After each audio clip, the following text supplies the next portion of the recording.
Bonjour à tous et bienvenue dans cette nouvelle édition des masterclass de l'excellence commerciale. On est ravis d'accueillir aujourd'hui Ali FJ. Bonjour Ali. Bonjour à tous. Merci. Alors vous êtes toujours aussi formidable. Aujourd'hui, nous avons 387 inscrits à cette édition. La semaine dernière, nous recevions Charles Pubasset, fondateur de We Are One, avec qui nous avons échangé sur former les leaders de demain. Et les leaders de demain, c'est des leaders qui seront capables d'appréhender des organisations qui évoluent vite dans leur structure. On avait l'organisation hiérarchique pendant de nombreuses années. On a eu des organisations matricielles et progressivement se développent des organisations en réseau centrées sur des compétences et plus sur des pyramides hiérarchiques. Associé à toutes ces transformations, il y a toujours beaucoup d'incertitudes, de réajustements nécessaires pour les équipes et pour les managers. Et ces réajustements peuvent provoquer des tensions, peuvent provoquer des incompréhensions, peuvent provoquer jusqu'à des burn-out. Et donc aujourd'hui, on a le plaisir de recevoir Ali, qui est co-auteur du livre Burnout, le vrai du faux. Et juste avant d'attaquer sur la présentation d'Ali par Delphine, je veux juste vous dire que les masterclass de l'excellence commerciale sont sponsorisés par Incentive, qui est la plateforme de change management des grandes organisations commerciales, et nous travaillons aujourd'hui dans une vingtaine de pays, dans des secteurs aussi variés que la banque, l'assurance, la technologie ou la santé. Voilà pour la page de publicité. Je redonne la main à Delphine pour nous présenter, nous faire le portrait du docteur Ali Afjei. À toi, Merci. Delphine. Bonjour Roland, bonjour Ali, bonjour à tous. Je suis très heureuse de vous retrouver cette semaine. Nous sommes très honorés aussi de recevoir le docteur Ali Afjei pour notre masterclass consacrée au burn-out. Ali, ton visage est sans doute familier à certains d'entre nous puisque tu es régulièrement invité sur les plateaux de télévision en tant qu'expert. Tu es médecin urgentiste et médecin de catastrophe, chef de service des urgences de l'hôpital de Paris 2.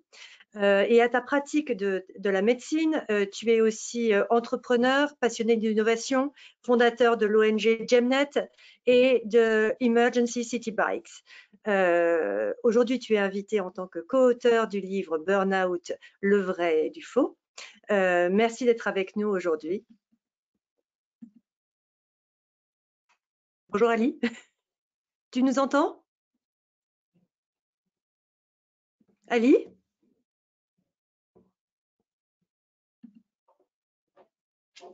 Ali, tu nous entends? Oui, je vous entends. Ah, pardon, bonjour. On commence l'interview?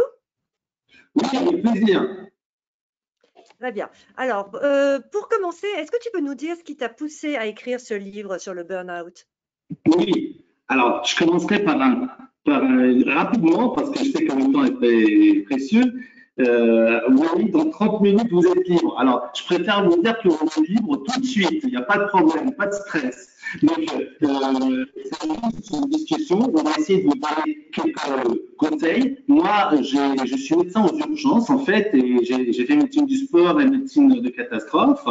Ce que je vois de plus en plus, l'évolution depuis les 20-30 années, c'est l'accumulation d'anxiété et de stress, même aux urgences, alors qu'on en a naturellement. Mais là, il y a des gens qui viennent aussi spécifiquement ou déguisés pour ce genre de pathologie. Donc, ça nous a donné l'idée, depuis 10 ans, d'expérience, ou même d'expérience, parce que je commence à être âgé un peu maintenant, mais disons que on voit les gens, comment se comportent-ils, comment ils sont avec le travail, avec la famille, avec aussi le digital, même si nous sommes obligés de le faire maintenant, mais cela dit, vous savez très bien que notre temps est complètement chamboulé avec les téléphones, les portables. Donc ça nous a amené à écrire un livre parce que nous avions de plus en plus de gens qui venaient d'une manière stressante les mères de famille, y compris, pas que les gens qui travaillent.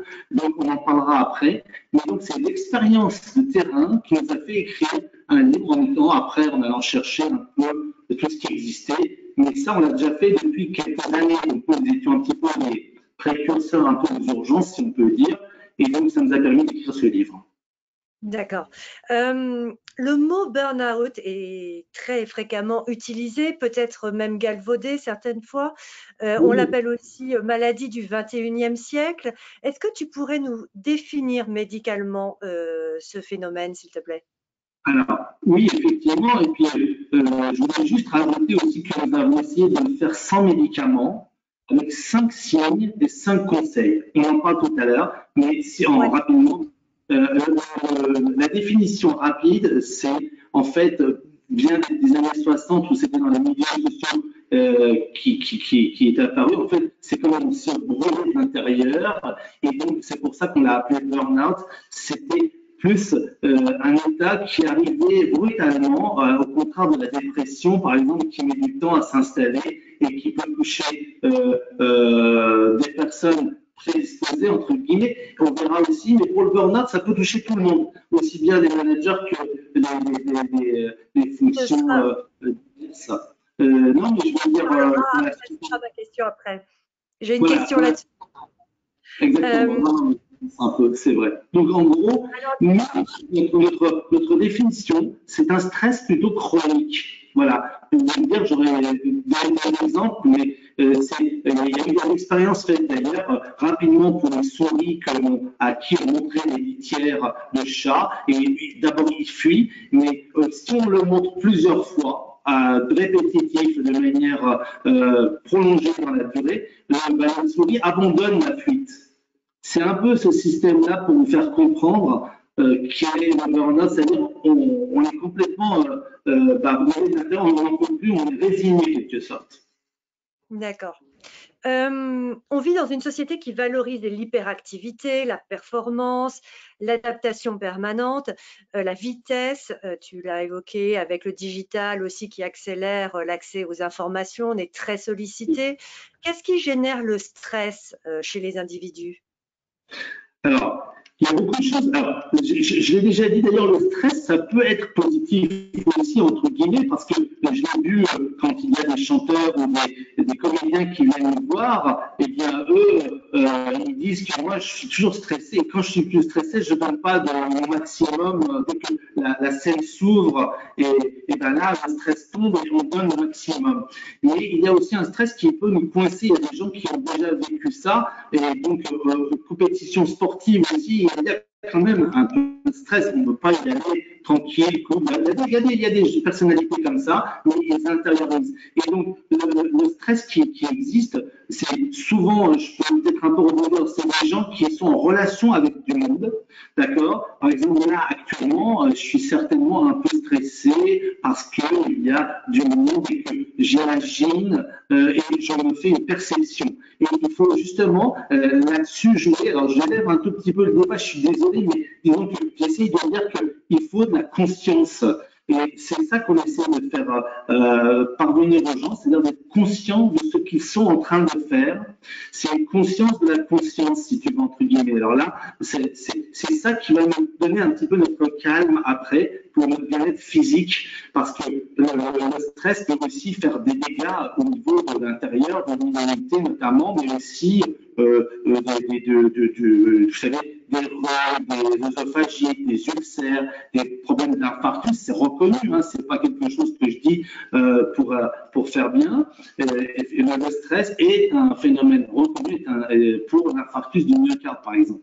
Ça, tout le monde le sait maintenant, et donc ça fait faire des spasmes, ça peut faire des rétrécissements. Donc, voilà, c'est vraiment quelque chose qui est important d'avoir une conscience de ce que l'on fait, et ça amène à du recul. C'est-à-dire que vous devez avoir du recul. D'accord?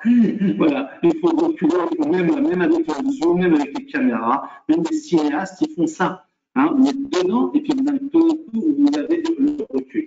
Et dans l'histoire aussi, c'est comme ça. L'histoire, on ne définit jamais ni une justice, ni une histoire. Quand on a le mot là-dessus, il faut avoir un recul pour comprendre la hauteur d'une montagne ou l'effet grave d'une personne. D'accord.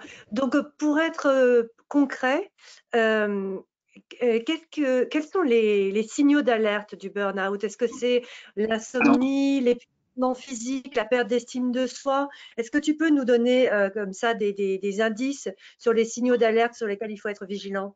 Alors, voilà, tout à fait. En plus, c'est sournois, parce qu'en fait, je peux vous dire aussi qu'on peut ne pas s'en apercevoir. Alors, quels sont les signes collatéraux ou indirects qui sont plus intéressants parce que vous me direz à tout manager ou collaborateur, si quelqu'un est complètement en train de pleurer, il n'y a pas de souci, vous allez le reconnaître.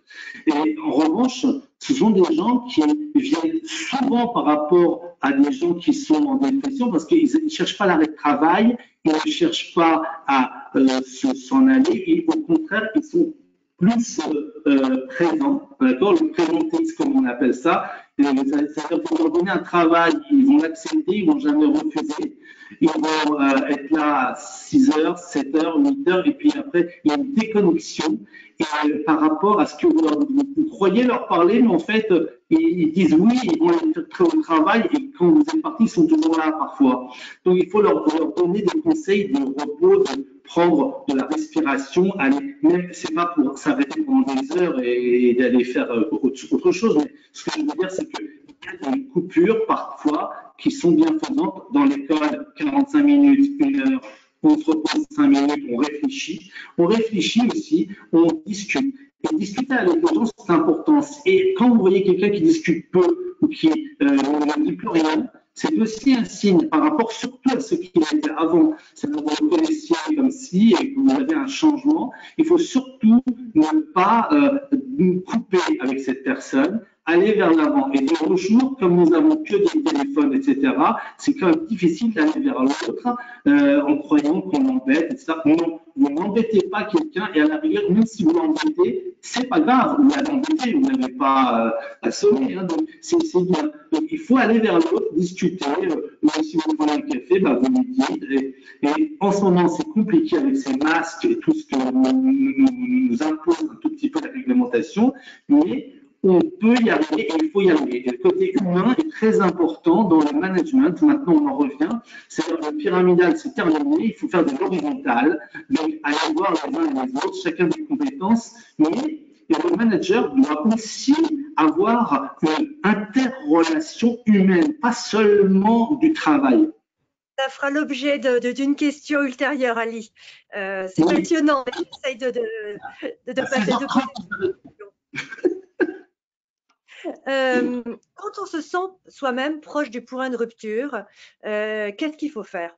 Est-ce qu'il faut tout de suite aller chez le médecin, en parler à son entourage professionnel? Quels sont tes conseils?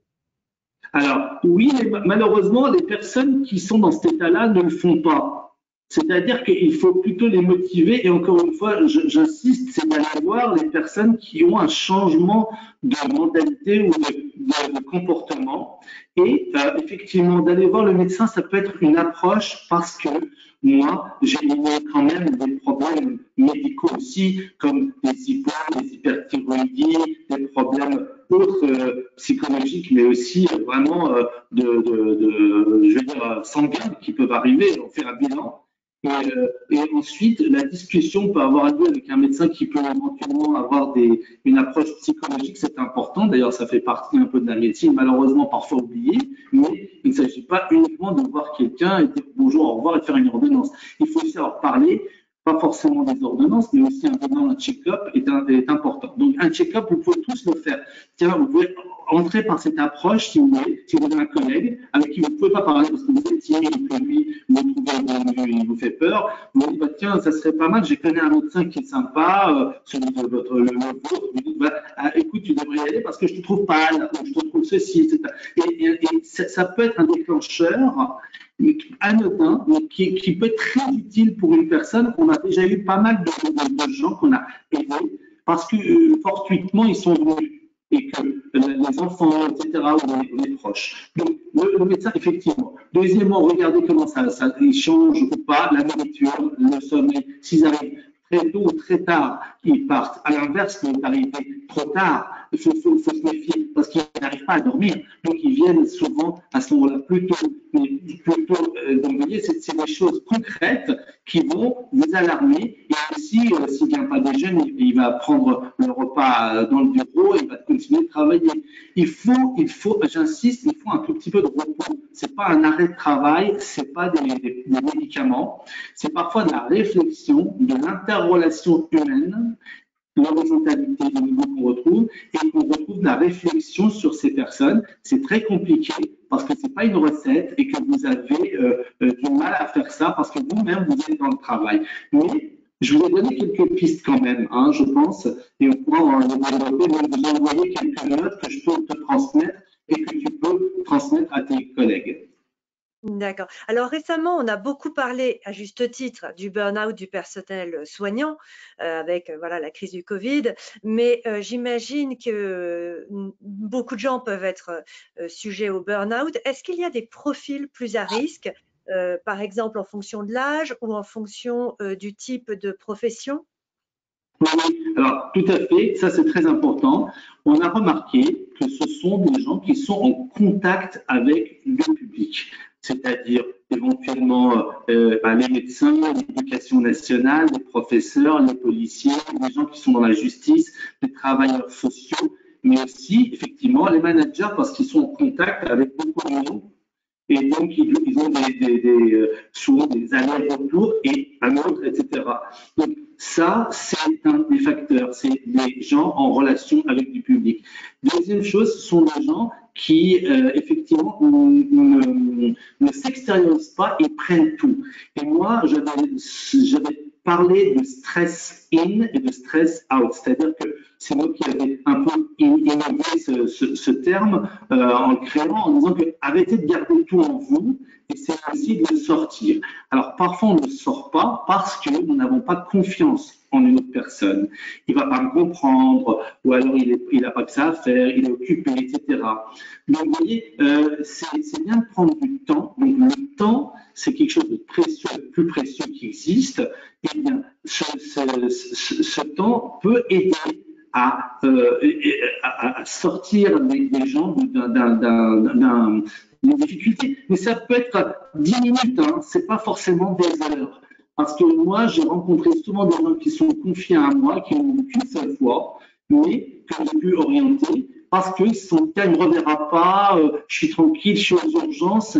Et je vais parler de ma femme qui a fait des suicides, un autre truc, vous voyez. Donc prendre 10 minutes, 5 minutes, en dehors de la parole du travail est important.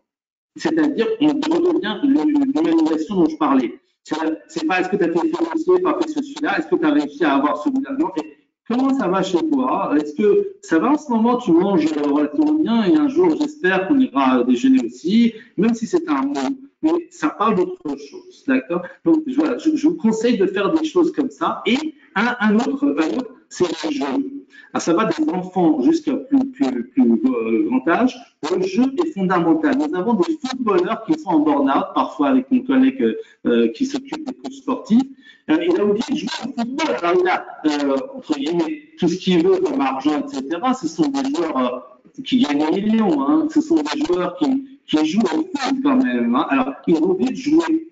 Alors, vous voyez, où est-ce qu'on en arrive? C'est-à-dire, on parle du jeu quand on joue au foot. On ne parle pas du travail. On va jouer au foot. Et bien, ces gens-là avaient oublié de jouer.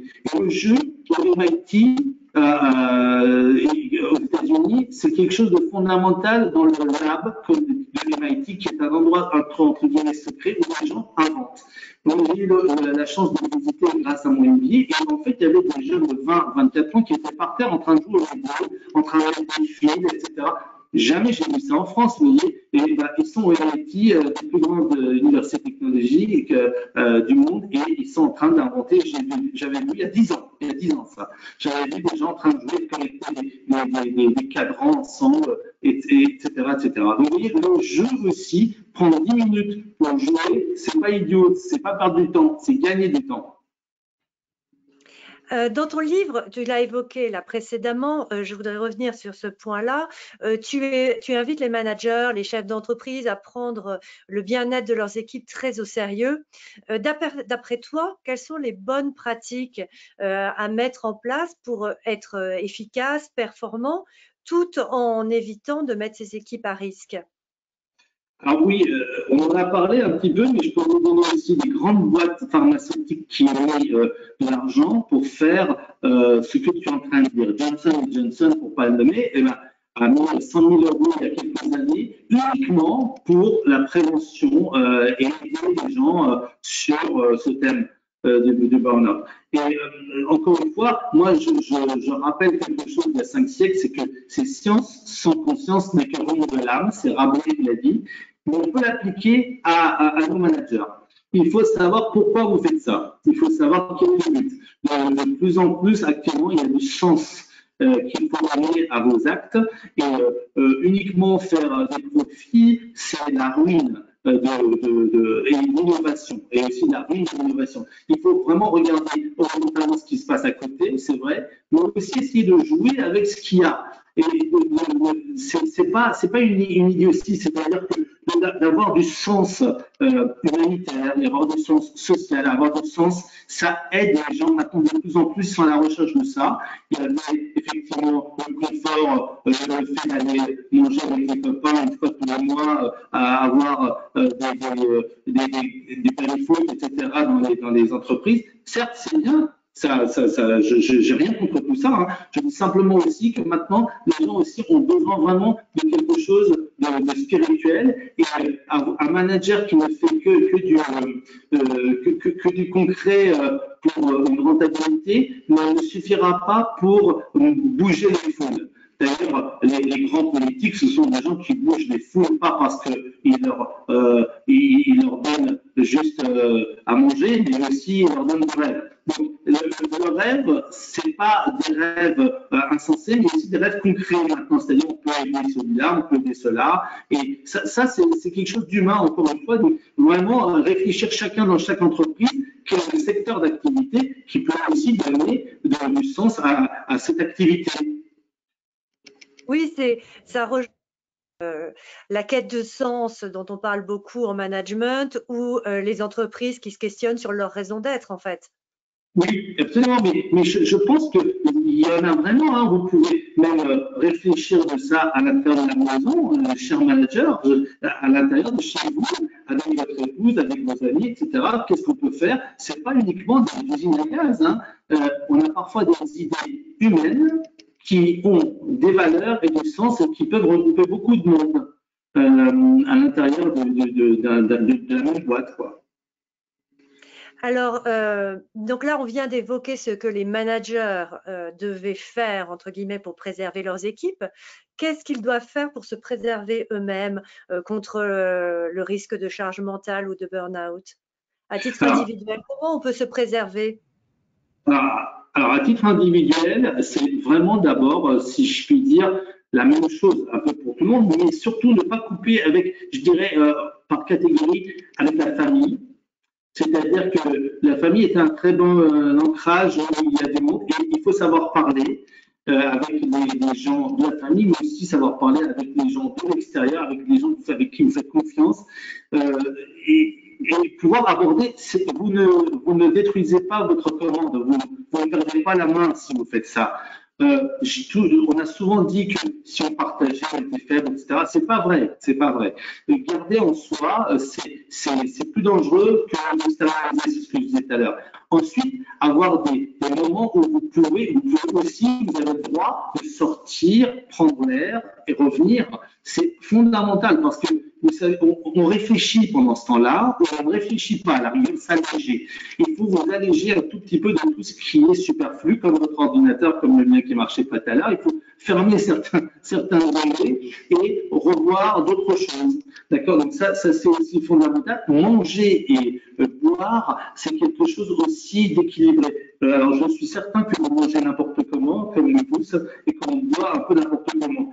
Alors, on est pris par le temps. Alors, peut-être laisser 5-10 minutes, c'est pas facile quand on est vraiment des managers avec sous pression, le stress, l'anxiété, etc., la faillite, le couvre-feu. J'entends déjà tout ça, le confinement, et puis une vie sociale qui est un peu anéantie aussi, comme tu l'as déjà dit. Et puis, on ne se projette pas à l'avant. Tout ça, ça peut se résoudre seulement, uniquement si vous revenez sur vous-même et que vous prenez du temps pour ça. Encore une fois, on revient au temps. Le temps nous est complètement coupé à cause de ces choses-là, à cause de plein de choses. Hein. Mais moi, j'essaye dans le quart d'heure, les 20 minutes que je suis, je peux vous donner ça comme exemple et vous faites ce que vous voulez. J'essaie de parler avec mes patients. J'essaie de parler avec, ils ne viennent pas uniquement pour le diabète ou là, c'est pour même la dépression. Je parle d'autres choses. Comment va votre entourage, ça. Et en fait, le fait d'élargir votre vision va vous aider vous-même. Et surtout, ne pas vous perdre dans des considérations. Il faut parfois, votre épouse, votre mari, pour vous embêter pour certaines choses. Il faut pas y attacher trop d'importance. Il faut remettre les choses à leur place. Alors, excuse-moi, Delphine, mais les femmes et les hommes n'ont pas les mêmes priorités. Et il faut que chacun d'entre nous, femmes et hommes, sachions voir quelle est la priorité. Est-ce que ranger ceci par rapport à penser aux études, vous voyez, les priorités, c'est pas la même chose. Et parfois, effectivement, nous donnons des priorités à des choses qui n'en valent pas la peine. Donc, cherchez les priorités également. Ah, je t'entends pas. Pardon. Merci Ali d'avoir répondu à mes questions. Roland, je vais peut-être te redonner la parole pour que tu puisses poursuivre avec les ressources bonus. Merci Ali en tout cas. Merci à vous. Le micro. Oui, merci Ali. Merci Ali pour cet entretien passionnant. Alors, la première ressource bonus, bien sûr, c'est votre livre, hein, Burnout, le vrai du faux, dans lequel vous allez retrouver tous les bons conseils pour reconnaître le burn-out, et puis les bons conseils également à mettre en œuvre pour vous-même ou pour votre équipe pour éviter l'apparition du burn-out. On a également... Pour être honnête, on a écrit à 3 aussi, hein, avec un nutritionniste et avec un coach. Donc nous sommes 3 parce qu'il ne faut pas tirer toute la couverture à moi. Docteur AVI, Docteur Delabo et François Michalon. Voilà. Merci. Très bien, très bien. Effectivement, c'est bien de le préciser. Une œuvre collective. Et puis on a sélectionné également pour vous une vidéo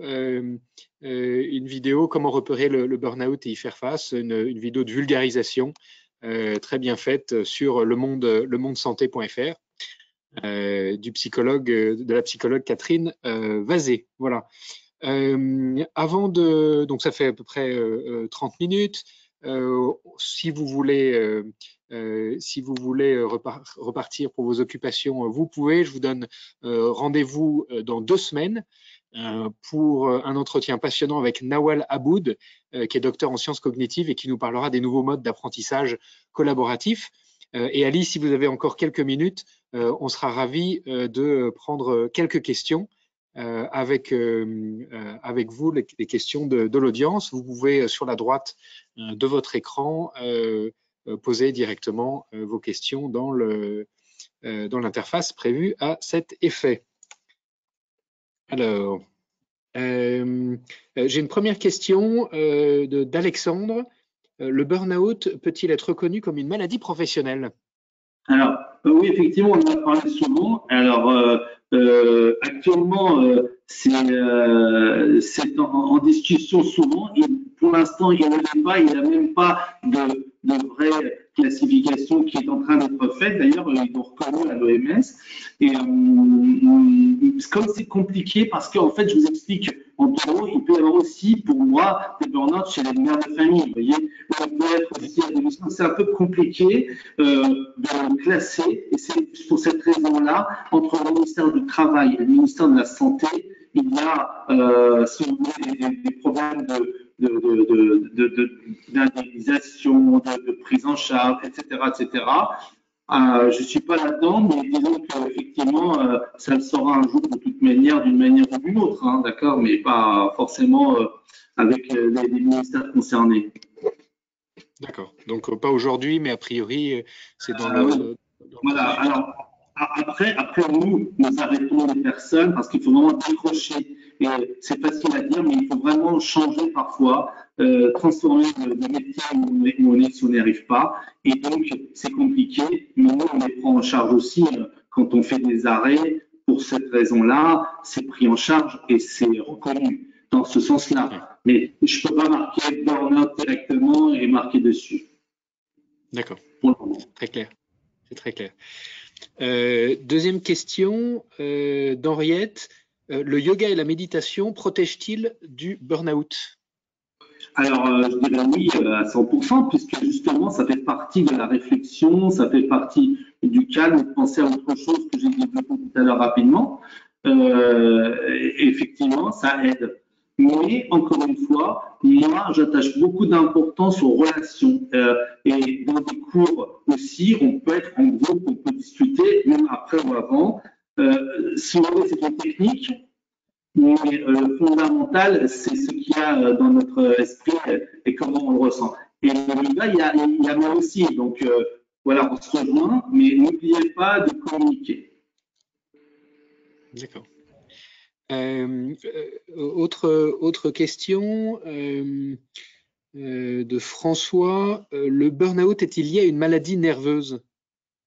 Alors, on ne sait pas exactement le mécanisme fondamental, mais on sait qu'il y a des neurotransmetteurs et il y a qui agissent. Et là, actuellement, ça c'est des scoops et tout, comme on est en train de chercher avec le cortisol, l'ostéoclastine, c'est des hormones qui sont plus ou moins sécrétées effectivement quand on a du burn-out, d'accord? Et c'est compliqué à détecter de manière sanguine parce que les gens qui viennent, on les a peut-être pas diagnostiqués, malheureusement mal diagnostiqués en dépression, mais on sait très bien que le stress, par exemple, et la boulimie, l'anorexie ou d'autres phénomènes sont sous la dépendance des corticoïdes, des cortisols. Et le cortisol est sécrété par les surrénales, qui est une glande, effectivement, avec des neurotransmetteurs. Et donc, ça influence. En fait, il y a tout ce qui est chimique qui est sécrété par des organes, mais ceux-là sont aussi contrôlés par le cerveau et d'autres mécanismes. Et c'est dans ce sens-là, c'est effectivement une maladie neurologique plutôt qu'une maladie nerveuse dans le sens où je suis énervé. D'accord? C'est pour ça que c'est un peu, je pense qu'on va dire neurologique plutôt que nerveux parce que je m'énerve, si j'ai bien compris. Alors, autre question de Anne. Dans l'apparition du burn-out, comment faire la part des choses entre ce qui vient du travail et ce qui vient de la vie privée? Oui, c'est une bonne question parce que surtout que maintenant, justement, c'est une de nos approches, c'est que le travail est maintenant mélangé avec la vie privée puisque vous travaillez soit à domicile, soit avec… Et tous les gens qui travaillent à domicile nous le disent, on travaille beaucoup plus qu'avant. Parce que quand on venait, on décrochait. Là, actuellement, on vient, je crois même qu'il y a des organes qui disent qu'il faut décrocher du travail, etc. Mais en fait, ça ne se fait pas puisque tout est lié. Vous êtes à la maison, vous avez éventuellement les enfants ou d'autres personnes et vous avez en même temps le travail. Donc, c'est vrai que ça donne du stress et en plus, vous travaillez plus. Mais effectivement, il faut savoir couper à un moment donné. On dit à moi, donc je fais partie du problème. Disons qu'on n'arrête pas de pouvoir communiquer avec le travail pendant que nous sommes à la maison. Il faut savoir aussi décrocher de temps en temps, même si parfois ça dépend du travail. Il y a des gens qui sont indispensables pour certaines solutions, mais encore une fois, c'est au manager de pouvoir dispenser des tours de garde, si je puis dire, quand il y a des problèmes urgents, que ce ne soit pas toujours la même personne, et en plus cette même personne qui ne refuse pas, qui accepte tout jusqu'à arriver à un moment où ça dépasse, où du coup il devient un burn-out. Et ça, il faut faire très attention maintenant qu'on travaille à domicile. Ali, il me reste à vous remercier pour cet entretien absolument passionnant. On comprend grâce à vous mieux comment fonctionne le burn-out et comment faire pour protéger son équipe contre ces dérives. Un immense merci à tous de votre fidélité. On vous donne rendez-vous dans 15 jours pour parler des nouveaux modes d'apprentissage collaboratif. Merci à tous. Merci aussi, et désolé d'avoir été long. Merci beaucoup. Vous avez été parfait, Ali. À bientôt. Ciao.